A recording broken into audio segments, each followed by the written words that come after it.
fight should have been a draw. It was 1 round, but it was 10-8 to 2 rounds for Fedor. A lot of people argue rounds 2 and 3, but they're wrong. Fedor won those rounds. Maybe they were close, but he won them.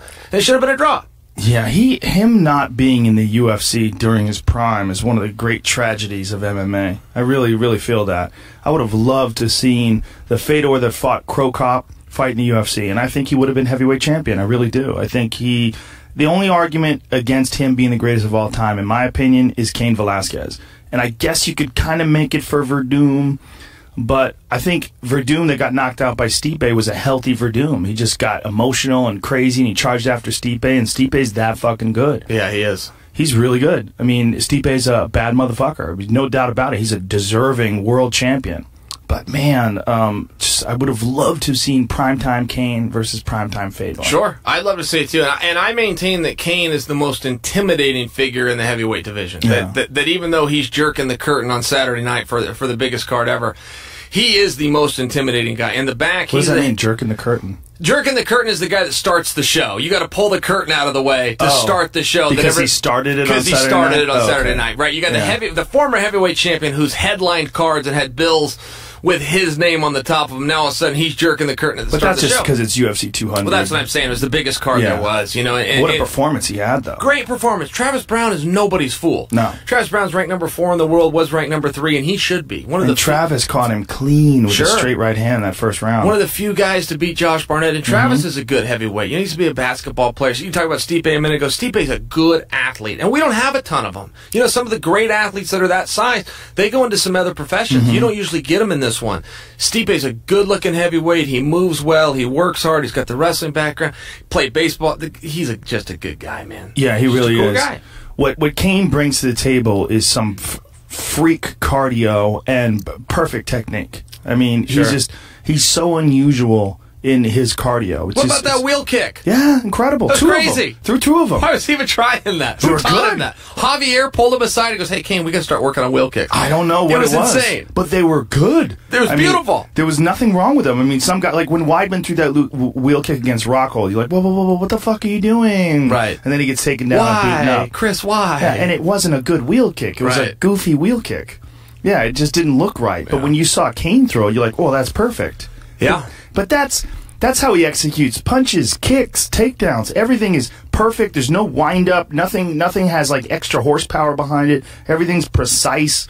He's one of my favorite all-time guys to watch because of that. Yeah, I agree with that. And then to your point on Verdum, so Verdum beats Fedor, who might be the great. So you say you don't know who the greatest ever was. Was it Fedor or was it Cain? And the truth is, Verdum beat them both. Yeah. But Verdum doesn't end up in the conversation. It's one of those weird things. He does. I think he does. But, you know, I mean, because you got to think the prime Verdum who beat Fedor, the prime Verdum that beat Cain, could probably have beaten those guys no matter what. It's very possible he could have beaten those guys no matter what. So I think he does go into the conversation. It's just the history that Cain had and the history that Fedor had. I mean, Cain's insane wars and the way he broke down Junior Dos Santos, gets knocked out in the first fight, and then the next 2 fights just puts a fucking hellacious beating on him. Right.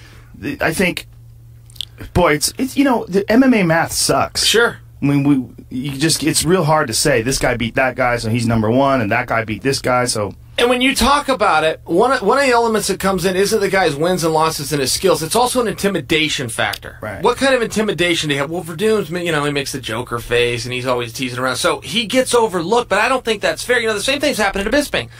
Weidman comes out. He says Bisping's the most undeserving person of all time to end up in a title spot. And I'm going, well, time out, Chris. And Chris is a stud, but Chris, time out. You become famous and world champion by beating Anderson Silva. Bisping just beat the same guy that you beat.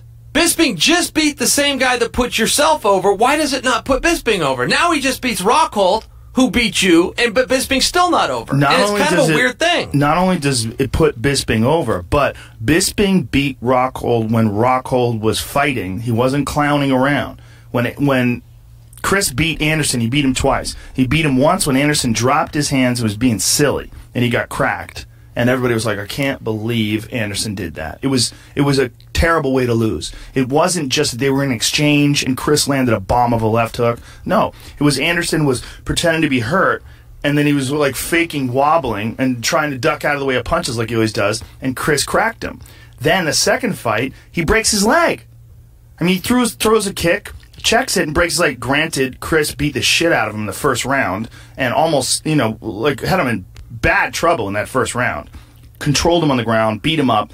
So they go into the second round. He breaks his leg in the second fight. So those are more freakish than what Bisping did. What Bisping did is just straight up. He fucking landed a beautiful left hook, hurt him, moved in for the kill, closed the show. Legit champion, 100% no controversy. I fully agree with that. And I love this next matchup. You heard it's going to be Dan Henderson. And that doesn't go in the rankings. I get all of that. But, I like the UFC when they make the matches that people want to see. And that's an interesting match. If you think Bisping's going to just go in and beat him, or you look at Dan's record, you think that Bisping doesn't go to bed at night remembering what that was like, the teasing, the highlight reel, all the people, everybody telling him about, making fun of him. Come on. Is him flying through the air when he pounded Bisping just after to hit he was one more unconscious. time. Yeah. That's his logo. Yeah. I mean, it's his highlight reel knockout. I stayed at Dan Henderson's house for a month helping him train for Vitor, and when you turn Dan's TV off at night, the remote control says lights out, and it's him hitting Bisping. That's what lights up. That's what lights up on his remote control. So, I mean, if you think Dan doesn't have confidence going into this, sure he has confidence. He knows he can beat him. He already did. And if you think Bisping's not going, man, I really don't want to be in there with that guy again. He's going to say, I want that one back. And he's going to say all those things and try to convince himself. But the bottom line is, that's relevant. Dan Henderson could be the world champion. It's very possible. Very possible. Look, he just knocked Hector Lombard dead. Hector's tougher than hell. Hector's never been given the credit that he deserves. It's a monster. Monster. Fights at two different weights. Yeah, ridiculous power. And he had Dan hurt. And Dan had him hurt. Dan hurt him first. Hector came back, hurt Dan.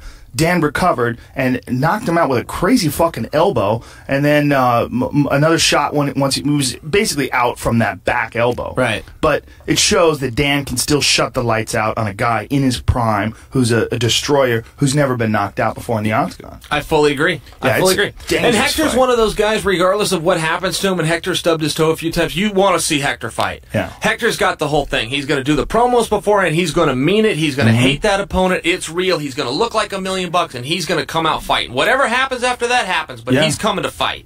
Well, he went out on a shield. And when you look at this fight between Bisping and Henderson, that's the most exciting fight. I mean, that's why I like the fact that the UFC made it. That's the fight that I wanted to see. I put it on my Instagram. I'm like, yes, please. Please. I'm like, let's make it happen. Let's do it. Yeah, that's the fight. And if Dan goes out, Dan came to my, his fight was on a Saturday. He came to my show at the Ice House in Pasadena on Wednesday. He said he had been drunk since Saturday. That sounds reasonable. He was so happy. Vegas. He was so happy, and I'm like, well, what do you think? Is it possible? And he's like, we're trying to make that happen. Like the Bisping fight, I'm like, that is the fight to make. And I go, would you retire if you went out with that fight? He goes, yeah. He goes, that's the only fight I want right now. He goes, I don't even really want to fight anybody else. I want to fight him, and then I think I'm done. Now, what about what George St. Pierre was saying? He would come back, and he wanted Bisping. I mean, if George comes to the table and says, I'll come back, but only if, well, then it's only if. You're doing it. You're doing that. That's a big fight. If he comes back and fights Bisping, I don't know if it's a bigger fight than Henderson. I agree that it doesn't sell more, but I'm saying if that's what you got to do to get George back to the table, I think you do it, don't you? If you're Dana, don't you do it? Okay, George. I don't think that's what you need to do. I think he's just saying that because it's an attractive option. Because Bisping has the title. It's an interesting fight. He wouldn't have to cut weight. I mean, literally, he's walking around at 186. Right. Bisping's a much larger guy than him. So much larger. You think that Dana told George no? No. I don't want to do that match? No, I just think they probably didn't really have it worked out. They were probably discussing it, trying to figure out what the details would be.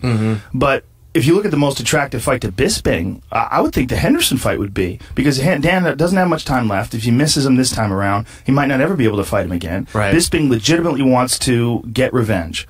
And he's the world champion now. It's his call. So kudos to him for taking this fight, for saying, you know what, man? This guy just blew. It's not like he called him out right after he just got knocked out in the first round by Vitor. No, he called him out after he just destroyed Hector Lombard. And, that was one of the greatest knockouts in the fucking history of the sport. I mean, when that happened, because when you consider all that was at stake, when you consider that Dan was 45 years old, that people thought he was in the twilight of his career, that he's stepping in there to fight Hector Lombard, was just a fucking monster in his prime. That was a great knockout, an all-time great result. So, kudos to Bisping. Kudos to Bisping for wanting that fight now. And the way Bisping needs to handle it, when you factor Jacare in, who's going, hey, wait a minute. Yeah. I'd have beaten you. I got the skills to beat you. I'm the #1 contender. Here's how Bisping will handle it. No, you're not. Wait your turn. That's how they'll handle it. The way to shut those guys down, Joe, is to go back to the truth. The truth's your friend. Listen, Jacare, you're more dangerous. You're more likely to beat me, and I'm not looking to get beat. So I'm going to go deal with this guy. It shuts everything up. Bisping won't do it. Everybody likes to go, well, wait your turn, and this and that, and you're not as good as you think you are. Go fight Yoel Romero, whatever it is. Steer right into it. Yeah, man, you're way more likely. Here's what I want to do. I want to fight the easiest guy in the biggest stadium for the largest paycheck, and that's what I'm in a politic to do. So you do your thing, and I'm going to do mine. Well, the Jacare argument Shuts it right is up. not very good for Jacare because he lost the fight with Yoel Romero. I, for some reason, had But an Yoel popped. I had an erroneous memory of Jacare winning the decision. I don't know why. Maybe it's because of him testing positive, but it was a very close fight, too. I remember not knowing after it was over. I mean, I remember Yoel blasted him and had him really badly hurt, but I felt like Jacare came back a bit. And it was a very close fight towards the end. It was very tight. I agreed with the decision. Yoel popped. But Yeah. I concede it was tight. And Jacare's, he's fantastic. Yeah, so he's is Yoel. fantastic. They're both Yes. fantastic. Yeah, they really are. Yeah. And when he lost that fight, though, it's real hard to lose a fight, even if a guy that popped for a tainted supplement. I mean, they're only giving him a 6-month suspension. It's real hard to make an argument that you deserve the next shot at the title. I think that actually solidifies Dan's position. Sure, I agree with you. Can I switch gears? Yeah. I got to ask you about Fuck something. yeah. Ask me about anything. Joey Diaz. Tell me everything. How did